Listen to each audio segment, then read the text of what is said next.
I was standing in my own backyard when my daughter's husband laughed and called me a useless old woman in front of everyone. No one stopped him. No one defended me, not even my daughter. In that moment, something inside me didn't break. It hardened.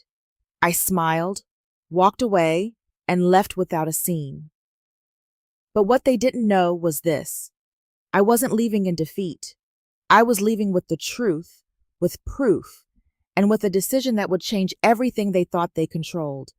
And when I came back, I wouldn't be the same woman they ignored. Before we dive into today's story, take a moment to share where you're watching from. We love seeing how our stories bring people together from every corner of the world. Your thoughts and comments are what make this community so special, and we're truly grateful to have you here. If you haven't already, don't forget to hit that subscribe button and turn on notifications so you never miss a new story filled with drama, resilience, and unexpected twists. Now, settle in, get comfortable, and maybe grab your favorite drink because this is a tale you won't want to miss. Let's get started. My name is Margaret Lawson. I am 68 years old, and I live in Portland, Oregon. For more than 3 decades, I worked as a chief financial officer, managing risk, overseeing millions of dollars, and making decisions that kept entire companies stable. I understood numbers. I understood patterns. I understood when something was about to collapse. What I did not understand, or perhaps refused to understand, was how quietly a life could unravel when it came to family. My husband and I built everything together. We were not wealthy in the beginning, but we were disciplined. Every decision we made had intention behind it. We saved, we invested, we planned. Our home was not just a place to live. It was proof of years of partnership, late nights, shared sacrifices, and quiet victories. When he died from a sudden stroke, the structure of my life did not shatter loudly. It simply folded in on itself. One day, everything had direction. The next, it did not. The house became too large after he was gone. Every room echoed with absence. I could not walk through the hallway without remembering where he used to stand, or sit, or laugh. Selling it felt like tearing out a piece of myself, but I convinced myself it was the sensible decision.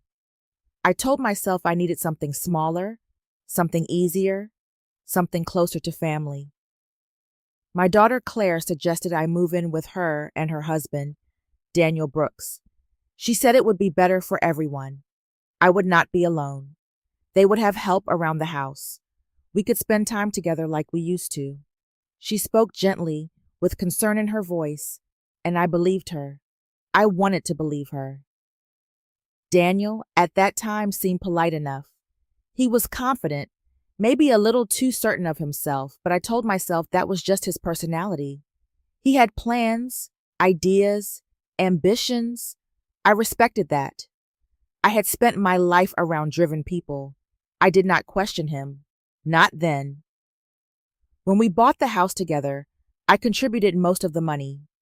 Nearly 70% came directly from my savings, from the home I had just sold. But when it came time to sign the documents, I allowed everything to be placed under Claire's name. It felt simpler, cleaner. She was my daughter. I trusted her. I did not think I needed legal protection from my own family. At first, everything felt manageable. I had a room upstairs. I helped with meals. I adjusted to their routines.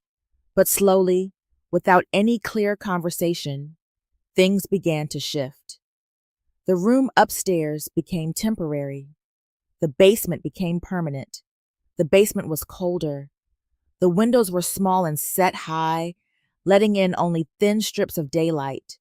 The air felt heavier down there, as if time moved differently. I told myself it was practical. Less stairs, more privacy. But privacy can feel a lot like distance when no one comes looking for you. I kept myself busy. I cooked. I cleaned. I made sure the house ran smoothly. It was easier to contribute than to question. Conversations happened around me, not with me. Decisions were made without asking what I thought. Daniel began to speak as if everything in the house belonged to him. Claire said little. She was always tired, always distracted, always avoiding something she did not want to face. I started telling myself that this was normal, that this was what aging looked like, that I should be grateful I was not alone. But there is a difference between being alone and being invisible. Somewhere along the way, I stopped feeling like a mother. I stopped feeling like a homeowner. I became something quieter, easier to overlook. And even though I could not yet name it, I knew something was wrong. If you're still watching and starting to feel something is off in this house, comment number 1 below to let me know you're with me. Now, let's move on to what really changed everything. The evening air smelled like grilled meat and sweet barbecue sauce, the kind that usually makes people feel at home. Laughter drifted across the backyard in uneven waves. Glasses clinked, and someone had turned on music that hummed softly beneath the conversations. From the outside, it looked like a perfect gathering. Inside, I felt like part of the furniture. I moved between the kitchen and the yard with quiet efficiency, carrying plates, refilling bowls, making sure everything stayed stocked. No one asked me to sit. No one asked if I had eaten. It had become a pattern so familiar that I no longer expected anything different. Staying busy was easier than noticing what was missing. Daniel stood near the center of the group, holding a drink in one hand, his voice louder than everyone else's. He thrived in these moments. His posture straightened, his gestures grew broader, and his laughter came quicker, sharper. He spoke as if the house, the yard, the entire evening belonged to him. People listened. They responded. They followed his lead. Claire stood beside him, smiling when expected, nodding at the right moments. She looked tired, but she kept her expression steady, careful not to disrupt the flow. I watched her from a distance, trying to recognize the girl I had raised in the woman she had become. I picked up another tray from the kitchen, balancing it carefully as I stepped back outside. The conversation grew louder as I approached, and then, just before I reached the table, I heard it. "She is just a useless old woman living in our basement." Daniel's voice cut through the air, casual and amused, as if he had just delivered the perfect line. The words landed with a strange clarity. There was a pause, just long enough to notice, and then the laughter followed. Some of it was loud, some of it was hesitant, but no one stopped it. I looked at Claire. She did not look at me. Her eyes dropped to her glass, her fingers adjusting it slightly, as if that small movement could erase what had just been said. That silence pressed harder against my chest than the words themselves. For a moment, everything inside me went still. The tray in my hands did not shake. My breath did not catch. It was not pain that I felt, not in the way I had before. It was something quieter, something final. I set the tray down on the table with care, making sure nothing spilled. I wiped my hands on a napkin, smoothing it once, twice, as if finishing a task that no longer mattered. Then I said, "Excuse me." No one answered. No one asked where I was going. I walked back into the house, leaving the noise behind me. The shift from the crowded backyard to the quiet interior felt immediate, almost unnatural. The walls seemed unfamiliar, as if I were walking through a place I had never truly belonged to. I went straight to the basement.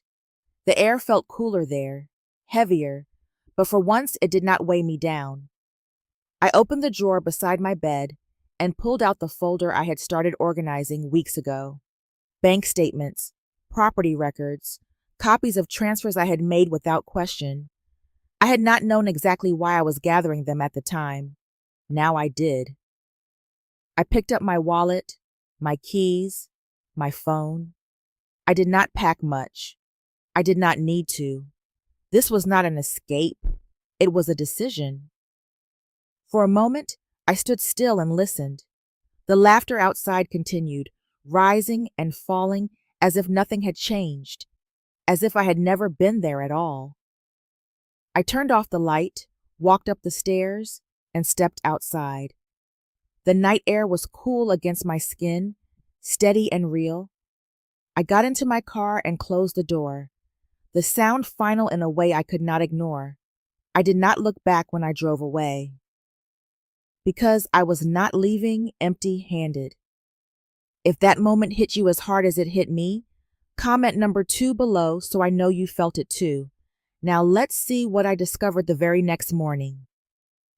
I woke up to silence.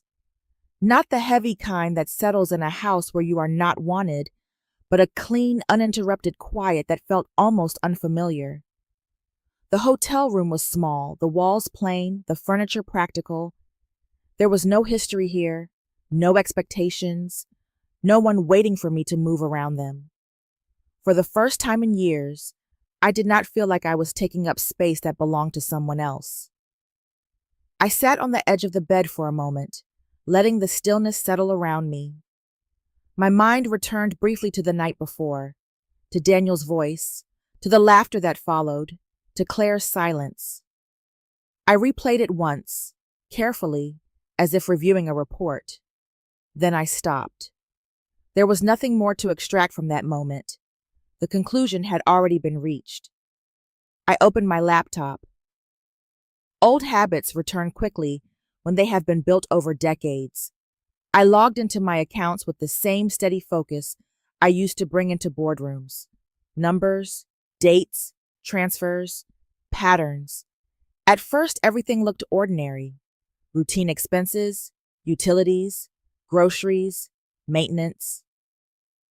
But the longer I looked, the more the details began to shift. There were withdrawals that did not align with the rhythm of a household. Transfers labeled vaguely, without clear purpose. Payments that appeared in clusters, then disappeared, only to reappear in slightly different forms weeks later. I leaned closer to the screen, tracing each movement back to its origin. The pattern was not random. Funds had been moved into investment platforms I did not recognize. From there, they were redirected again, sometimes returning in smaller amounts, often not returning at all.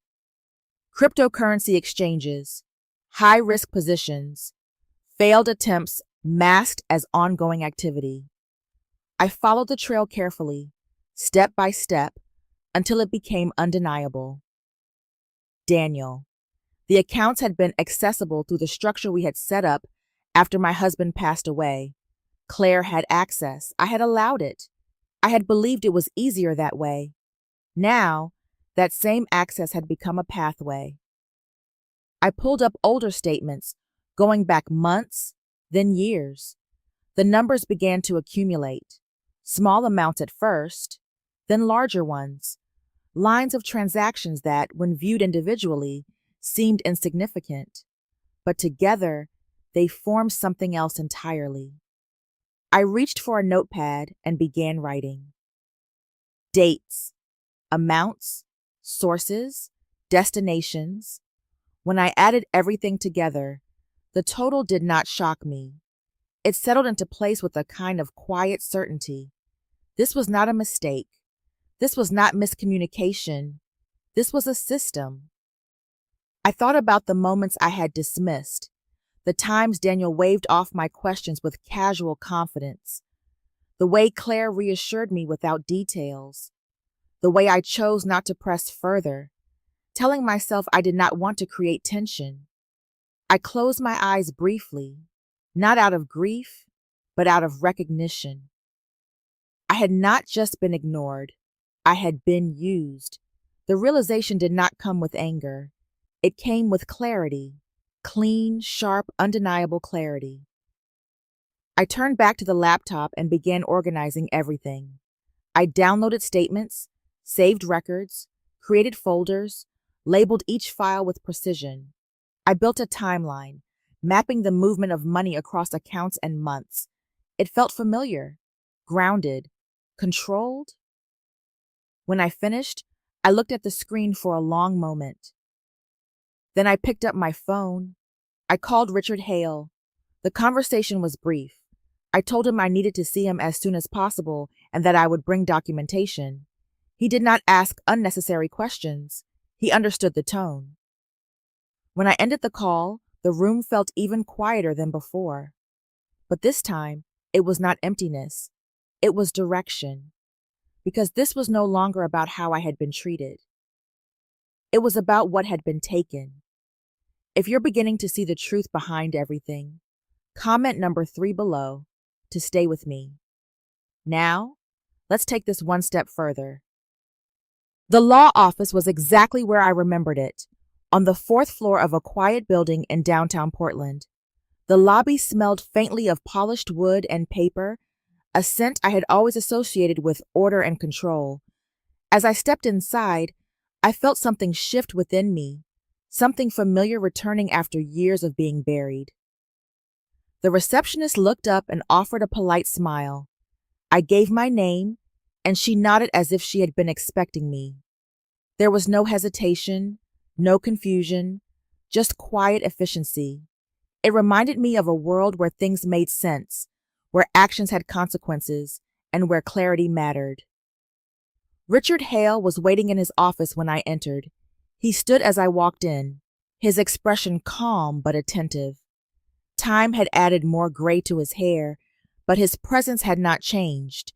He was still precise, still observant, still the kind of man who understood situations before they were fully explained. I did not waste time. I placed the folder on his desk and opened it, arranging the documents in a way that told the story without needing explanation. Bank statements, transaction summaries, timelines I had assembled the night before. He leaned forward, scanning the pages carefully, his eyes moving steadily from one detail to the next. He asked a few questions, each one direct and necessary. I answered them without hesitation. There was no need for emotion here. The facts were enough. As we moved through the documents, the pattern became clear to both of us. Transfers without explanation, funds redirected into high-risk investments, accounts accessed in ways that suggested assumption rather than permission. Richard did not interrupt often, but when he did, it was to confirm a detail or clarify a connection. When he finally leaned back in his chair, the silence in the room carried weight, but not uncertainty. He explained my position carefully. My accounts, he said, were still under my authority. The access I had allowed could be revoked. The misuse of funds, depending on how it was interpreted, could be considered financial abuse. The house, however, was more complicated. Then, he pointed to something I had already begun to understand. The money trail. Every transfer I had made toward the purchase of the house was documented. Clear, traceable, significant, even though the property was under Claire's name. My financial contribution created a legal foundation that could not be ignored. If necessary, it could support a claim of ownership or recovery. I listened without interrupting. This was not overwhelming. It was structure. It was something I could work with. Under his guidance, I began taking action immediately. We initiated the process to separate my accounts, to restrict access, to ensure that no further transactions could occur without my authorization. Each step felt deliberate, controlled, necessary. There was no rush in my movements, but there was no hesitation either. Before I gathered my things, Richard looked at me and said that once this process began, there would be a reaction. He did not need to explain what that meant. I understood. I paused, just for a moment. I thought about the basement, about the way the light barely reached the walls, about the laughter from the night before, and the silence that followed it. Then I looked back at him and nodded. I was ready. When I stepped back onto the street, the city moved around me as it always had. Cars passed, people walked, conversations continued. Nothing outside had changed. But inside, everything had. Because for the first time in years, I was no longer waiting for things to happen to me. I was deciding what would happen next. If you can feel that everything is about to shift, comment number 4 below to show you're still here. Now let's watch what happens when I return home. When I stepped back into the house, the air felt different. It was not immediately visible, but it was there, beneath the surface. A tension that lingered in the quiet spaces between objects. The lights in the living room were still on, though it was late afternoon. A chair had been left slightly out of place, small signs that something had shifted while I was gone. Daniel was the first to see me. He stood up quickly, his expression tightening before he even spoke. His voice followed almost immediately, sharp and demanding, asking where I had been and why I had disappeared without saying anything. Beneath the anger, there was something else, something unsettled. Claire appeared a moment later, standing near the hallway. She looked at me, then at him, her face pale with a kind of uncertainty she could not hide. I placed my bag down slowly and took a step further into the room. I did not rush to answer. I let the silence stretch just long enough for his questions to lose their edge.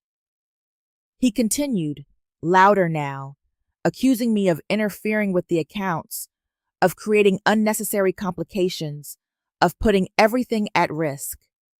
He spoke as if the stability of the household depended on his control, as if I had disrupted something that belonged to him.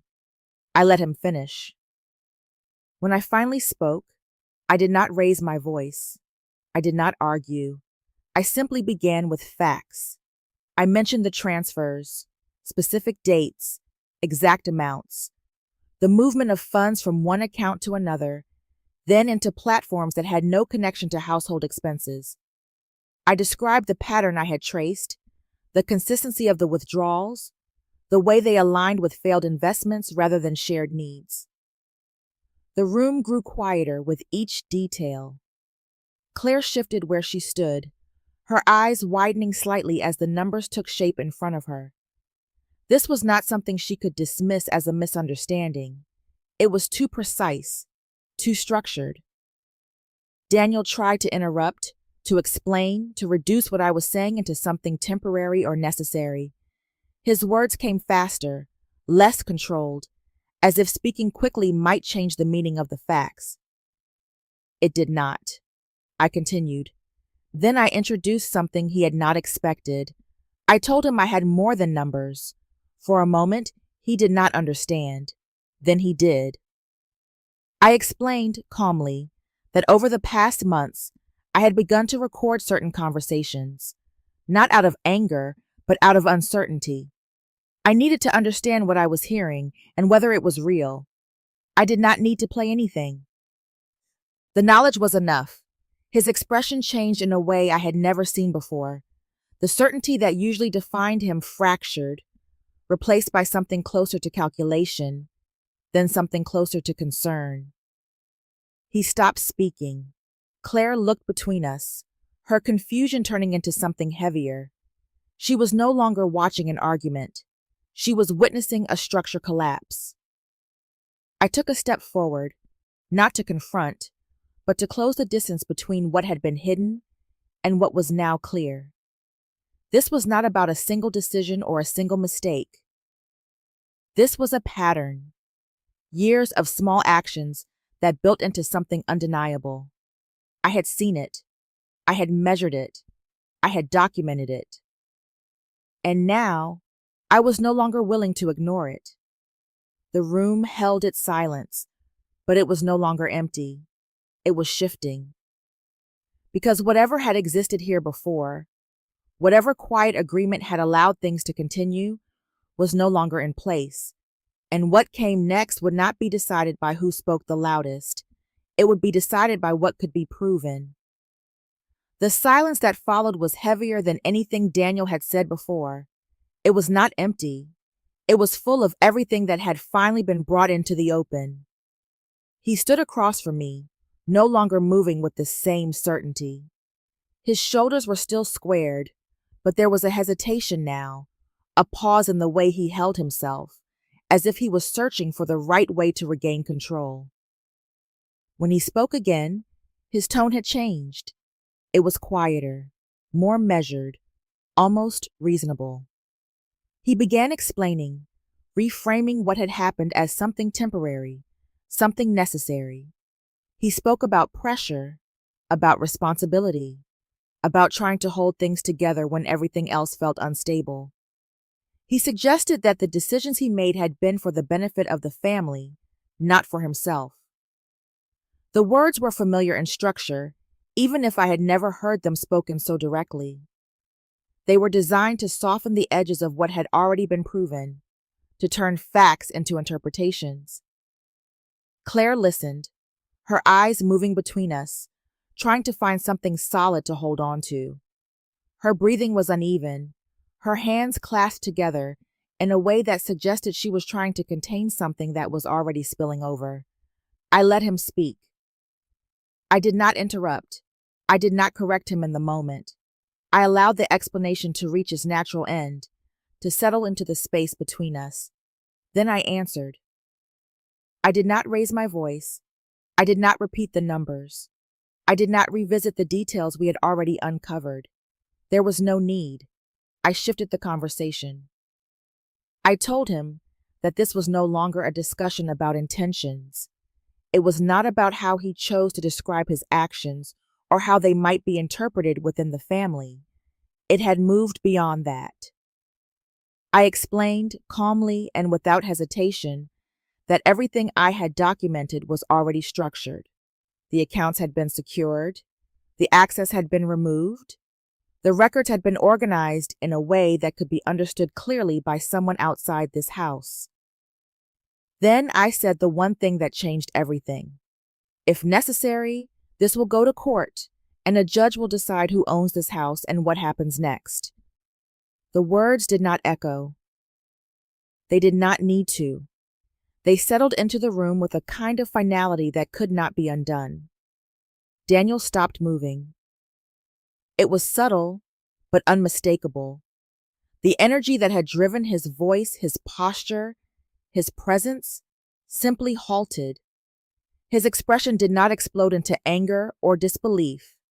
Instead, it tightened, contained, as if he had reached a point where reaction would no longer help him.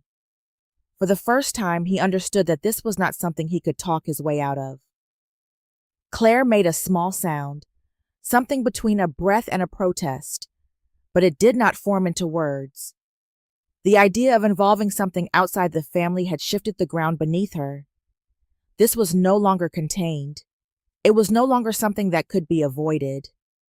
I looked at both of them and continued. There would be a decision to make, not based on emotion, not based on who felt wronged or misunderstood, but based on structure. There would be a path forward under defined conditions, or there would be consequences that neither of them could control. I did not explain those conditions yet. That was not the purpose of this moment. The purpose was clarity.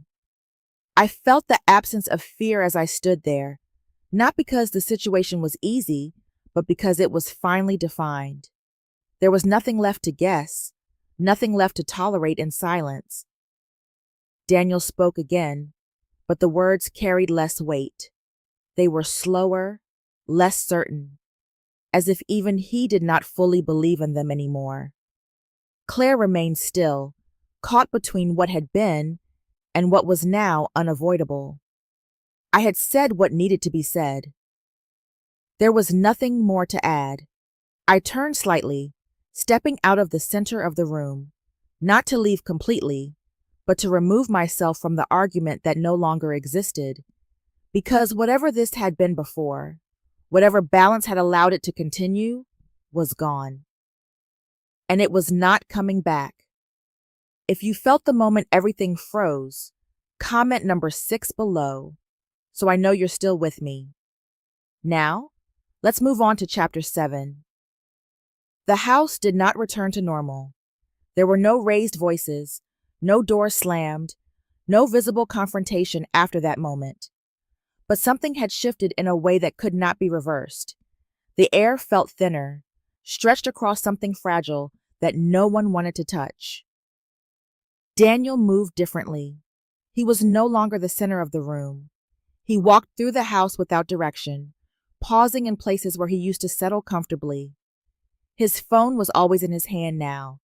He checked it often, scrolling, stopping, starting again. When our paths crossed, he did not hold my gaze for long. The confidence that once filled his posture had narrowed into something tighter, more controlled, as if he were holding himself together. Claire was quieter than I had ever seen her. She moved slowly, as though each step required thought. Her voice, when she spoke, carried hesitation, as if she no longer trusted her own understanding of things. I watched her from a distance, noticing how often she stopped mid-movement, how her attention drifted away from whatever she was doing. She was not avoiding the situation anymore. She was inside it, trying to make sense of something that no longer aligned with what she believed. I did not step in. For years, I had filled the silence, softened the tension, explained things away before they could grow into something uncomfortable. This time, I allowed the discomfort to exist. It was not cruelty. It was necessary. The children felt it too. They did not ask direct questions, but their behavior changed. They stayed in their rooms longer, their voices lower, their movements more careful. They watched the adults in a way children do when they sense something is wrong, but do not yet have the language to understand it. The house was still occupied, but it no longer felt like a shared space. It felt divided. I moved through my day with intention, not in reaction to them, but in alignment with myself. I prepared my meals, organized my documents, and kept my routine steady. The difference was not in what I did, but in how I held myself while doing it. I was no longer adjusting my presence to fit around theirs. At one point, Daniel tried to speak as if nothing had happened. His tone was casual, almost rehearsed, suggesting that things could continue as they had before, that whatever tension existed would fade if left alone. I recognized it immediately, not resolution, but avoidance. I did not respond to the suggestion. There was nothing in that direction that I was willing to return to. Later, Claire approached me. She stood near the doorway, not fully entering the room, as if unsure whether she had the right to come closer. Her expression carried confusion, fear, and something that resembled regret, though it was not yet fully formed. She tried to speak, but the words came slowly, incomplete. She asked questions without clear endings, as if she was searching for answers she did not yet know how to ask for. I listened. I did not interrupt her, and I did not rush to fill the gaps. When she stopped, I did not offer immediate reassurance. I allowed the silence to remain between us, not as distance, but as space she would need to cross on her own. For the first time, I was not trying to protect her from the weight of reality. The structure we had been living in was gone. What remained was something uncertain, something that would require decisions rather than assumptions. I could feel it settling into place, not as chaos, but as transition. Whatever came next would not be accidental. It would be chosen. I chose the moment carefully. The silence in the house had lasted long enough to settle into something predictable, something almost comfortable in its distance. But comfort was not resolution, and I was no longer willing to live inside something undefined. I asked them both to come into the living room. Claire arrived first. Her steps were slow, cautious, as if she was entering a space that might shift beneath her. She sat down without speaking, her hands folded tightly in her lap. Daniel came a moment later, less willing, his posture stiff with resistance. He remained standing for a second before finally sitting across from me. I waited until the room was still. Then I began. I told them that what had happened could not remain unresolved, not in silence, not in avoidance, and not in the hope that time would soften it into something manageable. This was not something that would fade. It required structure. I explained that I was not here to argue or to revisit what had already been established. The facts were clear. The situation was defined. What remained was the decision of what would happen next. I presented the first option. Claire could remain in the house, but only under specific conditions. The financial structure would be separated immediately. The accounts would no longer overlap, and any future decisions would be independent. Daniel would need to leave the house, not as a punishment, but as a necessary boundary. There would also be a structured plan to address the money that had been taken, one that was clear, measurable, and enforceable. I spoke each condition slowly, not emphasizing one more than the other. They were not suggestions. They were requirements. Claire's expression tightened as she listened. Her eyes moved downward, her breathing uneven. The weight of the decision was already forming around her. Daniel reacted differently. He leaned forward, his voice carrying the edge of objection, questioning the fairness, the necessity, the reasoning behind what I was asking. His words came out sharper than before, but they lacked the force they once carried. I let him finish. Then I continued. The second option was simpler, but heavier. If they chose not to accept the structure I had outlined, I would proceed legally. The financial records would be presented. The property would be evaluated based on documented contribution. The outcome would no longer be shaped within this house, but decided outside of it. The room grew quieter. It was no longer tension without direction. It was tension with consequence. Claire lifted her head slightly, her voice unsteady as she spoke. She admitted that she had already begun to see things differently before I returned. There had been signs, things she had noticed but did not fully confront. She had taken steps, small and quiet, to distance herself from what she could no longer ignore. Her words did not change the structure I had set, but they changed something in the space between us. I listened without interruption, acknowledging what she said without allowing it to redirect the path forward. When she finished, I told them both that the options remained the same. This was not about what had been felt or realized too late.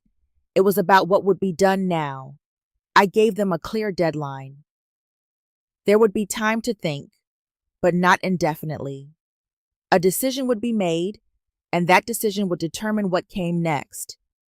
I stood up before either of them responded. The conversation did not need to continue, because at this point, it was no longer about discussion. It was about choice. If you're wondering what choice they'll make next, comment number 8 below to stay until the end. Now let's move on to the final outcome of this story. I did not ask for their answer. The days after I set the deadline passed in a quiet rhythm. I followed my routine without adjusting it to their uncertainty.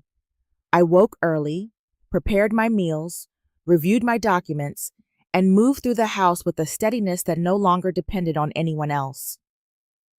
The waiting did not belong to me anymore. Claire came to me in the morning. There was something different in the way she stood, not stronger, not fully resolved, but clearer. Her hesitation had shifted into something more defined. She did not avoid my eyes this time. She told me she had made her decision. She would stay in the house under the conditions I had outlined. The financial separation would begin immediately. She would no longer allow shared access to blur responsibility. Her voice trembled slightly, but the words did not break. Then she said something else. She was moving forward with separating from Daniel, not as a reaction to me, but as something she had already begun to confront before I returned. She had seen enough to know that what they had built together was no longer something she could continue inside. I listened. I did not step forward to comfort her. I did not tell her everything would be fine. Some decisions carry their own weight, and it was not my place to take that from her. I acknowledged her choice, not as a solution, but as a direction. Daniel did not come to speak with me directly. His decision showed itself through action. That afternoon, he began packing. The movements were quiet, controlled, stripped of the presence he once carried so easily. He moved through the house without claiming it, without shaping the space around him. I watched from a distance. There was no satisfaction in it, no sense of victory, only a recognition that something had ended in the only way it could. When he left, the house did not feel empty. It felt still. The absence settled differently than I expected. It did not create a void. It created space. That evening, I went downstairs one last time. The basement felt smaller than before, as if it had always been that way, and I had only now begun to see it clearly. I gathered what was mine, not with urgency, but with intention. Then I went upstairs. The main bedroom door stood open.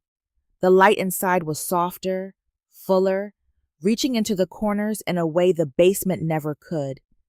I stepped in slowly, taking in the familiarity I had once avoided. This room had belonged to my life before everything shifted. Now it belonged to me again. I set my things down and stood there for a moment, not claiming it, but recognizing it. Claire and the children moved quietly through the house that night. Their presence felt different, more careful, more aware. Nothing was fully repaired, but something had been restored, and for the first time in a long time, I was no longer adjusting myself to fit into a space that had forgotten me. I was exactly where I was meant to be. Life did not become louder after everything changed. It became clearer. I wake up each morning in a room that once held memories I was afraid to face. Now, it holds something else.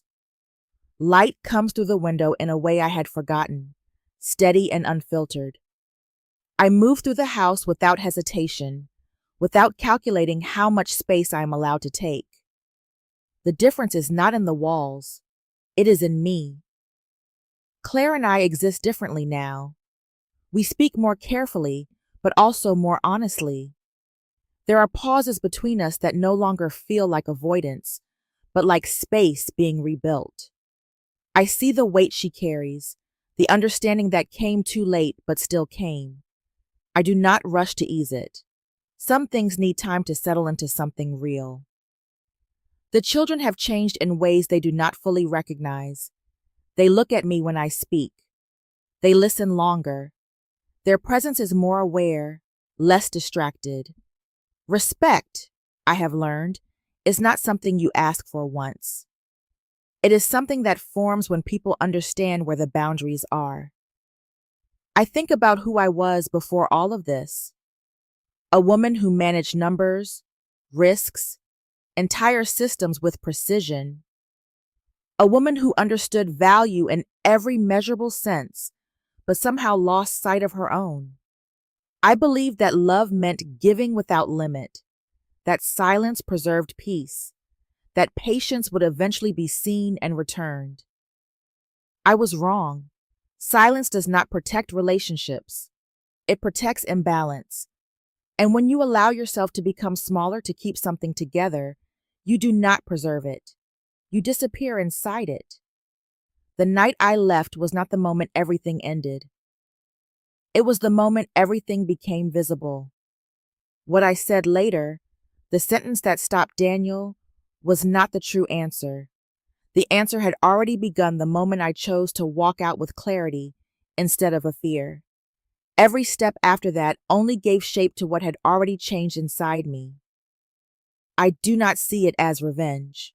Nothing was taken from them that had not already been misplaced. What I did was restore order. not just in accounts or ownership, but in the way I exist within my own life. There are still things that are not resolved. Trust does not return simply because truth is acknowledged, but something more important has settled into place. I no longer wait to be seen.